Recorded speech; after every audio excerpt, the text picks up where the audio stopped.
You know, I was gonna wait for her to calm down, but I think this might just be my life now. Okay, I think she's settled down. Really? Okay. Hello, Christmas, my darling. I watched your vlog about watching Game of Thrones, and I'm happy for you. I'm so glad that you're enjoying it this season. And I feel like it's so rare that we differ on our opinions that I figured it was important to respond. Okay, first let me say this video will probably contain Game of Thrones spoilers. Understood. Yes, good, out of the way. Okay, secondly, I want to say one of my favorite things about you in the world is that you are a fan. That you love. There has never been any person or anything in your life ever that you've loved a little. You don't like things halfway. And that, it makes perfect sense to me why this is something that totally draws you, because it's exciting and it's amazing and a lot of people are into it, and it's like fun to get caught up in the fervor of liking it. So I totally, I get it and I love it and I'm happy that you're enjoying it this season. Secondly, I think that fandom is crucially important, if not borderline sacred. Like, I think you don't shit on someone else's fandom. You just don't. And you don't judge someone for liking the things that they like. I think that that makes you a really awful person. So this video is not intended to shit on you or anyone else who likes Game of Thrones. It's not intended to shit on Game of Thrones. It's just intended to explain why it is that I have made the choice this season to stop watching Game of Thrones. So here goes. I stopped watching Game of Thrones this season. So I started watching the show after the 4th season had come out. I just binge watched 1 through 4. And granted, after I think season 2 had been produced, I met George R.R. Martin. It's probably a story for another time, but a band that I was in were guests at this convention in Texas, and he was there. He like went to this college house party and we were like drinking together and people are like, dude, that's him. And I was like, who's that? And they were like, George R.R. Martin. And I was like, who's George R.R. Martin? And they're like, seriously, he wrote Game of Thrones. And I was like, Game of Thrones, is that what's that, dragons? I had no idea. And I just walked right up to him and I was like, hi, Mr. Martin, like, we're the band this week. It's really nice to meet you. I was wondering if you would sign this Flat Stanley for me. Flat Stanley is like a kid's project, and he was really salty and stuff, but he just looked at me and I handed him a Sharpie and he just kind of like, okay, yeah. He was like, what is it? And I was like, it's from a kid's book, and he was just like, all right, like, he had this reaction of like, I've signed way weirder, which I can only imagine. And at this point, it was, this was 2013. This was 2013. Like, we were in the middle of it, and I had seriously not one clue who this person was. None. So I picked up watching after season 4. And the context in which I started watching the show was because, so I do a lot of improv. I don't know that we've talked about that on here, but obviously you know that. I've been doing improv since forever. And we did this show at my kind of home-based theater that was called Claim of Thrones. So very topical for the time. It was this like improv show where we were divided into 4 houses, and it wasn't canon, like we weren't quoting the show and we weren't playing characters from the show, but it was like very much, you know, in keeping with the conventions of the show. It was very, very much, I mean, Claim of Thrones, obviously, like it was the Game of Thrones improv show. So that was awesome. That was really cool. And then over the course of those like 6 to 8 weeks that we were rehearsing that show, I binge watched seasons 1 through 4. Like, I watched 4 seasons of Game of Thrones in 6 weeks. Like, I was balls deep. So, so I got caught up real quick.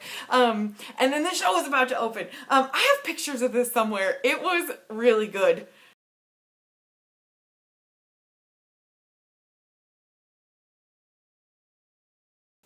And also really boobalicious. So, anyway, so, this show was so cool. It was so awesome and I was so excited about it.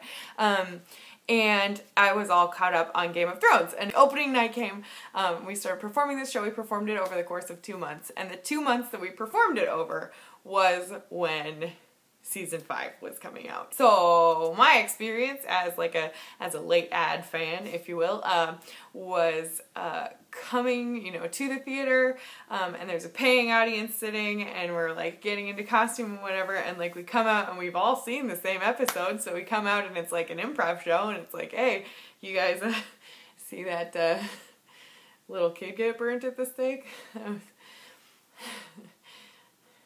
Who's up for some comedy? The whole show, and especially that season, it was just like, what? Like, yeah, burning a kid at the stake, teen-on-teen rape, public shame of a woman, you know, just murder and pillaging and just all this shit that was just so much. So, Claim of Thrones, the improv show. It's like night after night we're doing this show, and I felt like we were representing season 5 as it was unrolling. This audience would come and it was just like, hey guys, like, week after week, it was just like, wow, I really hoped that this episode was going to be more fun to see you after, but here we are. So I loved our show. I really, really loved Claim of Thrones, and it sucked to have that be kind of like juxtaposed against the, it just sucked that season 5 was so utterly brutal, and so utterly over the top, and a lot of it was largely directed towards women and the vulnerable, just generally. So that totally blew.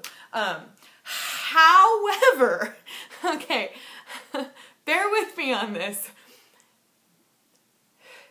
Season 6 made me madder than season 5. Hear me out. So season 6 is where we break away from the book series, right? And I feel like, yes, okay, after season 5, I was like, I'm done, I can't do this. Like, I'm not going back and watching more because it's too painful, and it's not, like, benefiting me in any way, and it's not fun, and it doesn't, like, I don't know. So I quit. I, like, cold turkey quit, of course, but then it was, like, 900 years before the next season started, so I was like, okay, well, maybe. So I kind of decided, just like what you said, after season 5 to, like, give season 6 a shot.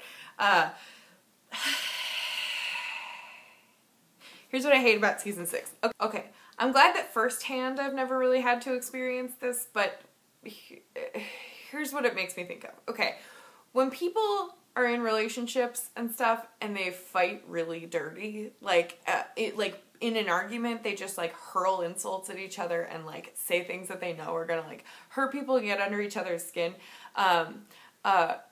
It's so common, I feel like, for people to be like, oh, like, we had this fight and I said things I didn't mean.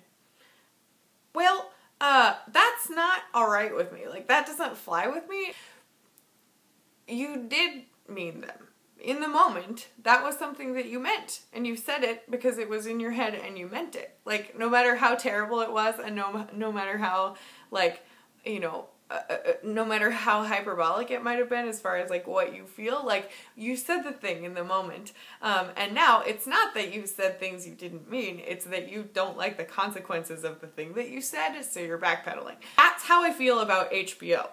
I feel like the whole 6th season, honestly, was just written as like one big apology to female fans. Like, I feel like they spent that whole time, like, in between, you know, reading the forums and fan fiction and seeing the outcry about season 5 and stuff, and they're like, oh no, like, we're about to lose half of our fan base, like, we gotta get them back. So, like, it was like, the whole thing, it was like triumph after triumph, and like, you know, like all these, like, all this empowering language, and like all these like women getting ahead and like breaking the glass ceiling and, you know, training dragons and stuff.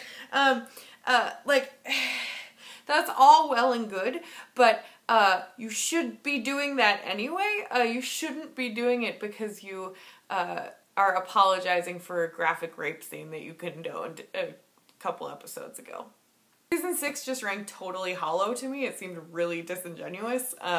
Like, they did all of this horrible shit during season 5, and then during season 6 it was like way too fast of cleanup. It was like this sudden apology. It was like, oh, hey, but you know, like, remember Arya? Like, Arya's going to alternative school. Like, she's good. Remember Needle?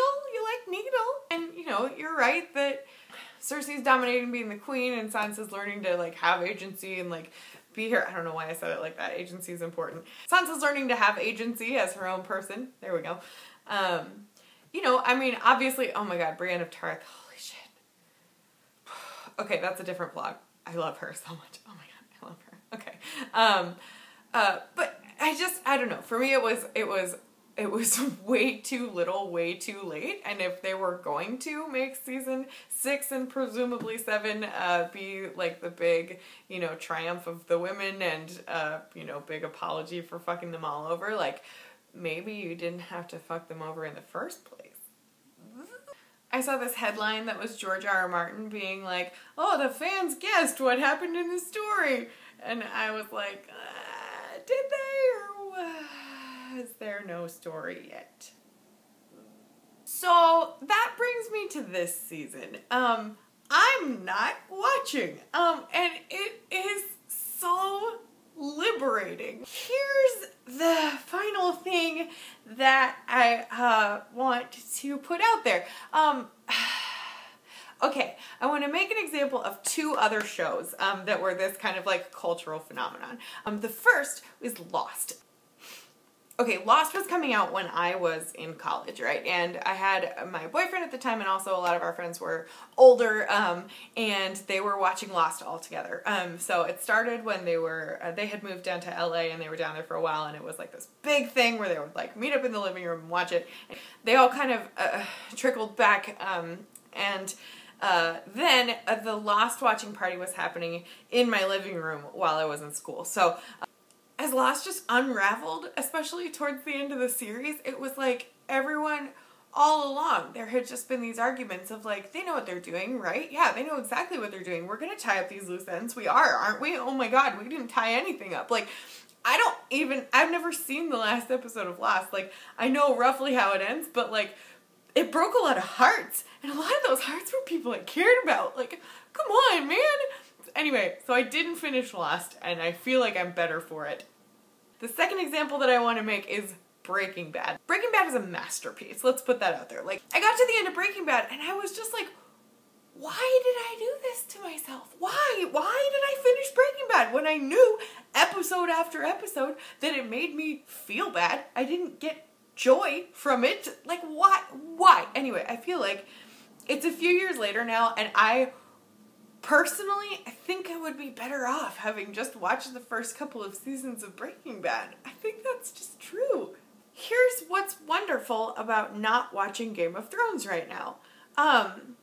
If I were watching Game of Thrones and decided at the end of it that I didn't want to have watched it, I can't unwatch it. However, if I'm at the end of season 6 and I'm like, I'm quitting this cold turkey, and then the last 2 seasons unroll, or 1 season over the course of, whatever, they don't want us to be happy, I can go back and watch it. If I decide that this is a cultural phenomenon that I really missed out on, I can go back and watch it. In the meantime, I can see, like, tweets occasionally about if Daenerys keeps looking at Jon Snow like that, he better check and see if he's pregnant. Ho ho ho. And figure that there's that storyline. Or like, I know, like Jon, touched a dragon? Like, yeah, that's cool. Like, I get really excited when I pet dogs and stuff, so I kind of empathize with that. Yeah, I mean, like, it sounds like there's cool stuff happening in season 7, and like, that's all well and good, and I'm happy for the people who are watching it. I'm just not watching it. All of that is to say that season 7 part 1 concludes tomorrow, which will probably be today by the time that you're watching this. I don't know what you're planning on doing to watch the show. I don't know what any of our friends are planning on doing to watch the show, but I just want to say I am glad that you enjoy what you enjoy. Thank you for bearing with me while I don't know what you're talking about this season. Yeah, that's all he has written so far. No. I'll just conclude by saying, the North remembers, Valar Morghulis, you know nothing, Jon Snow,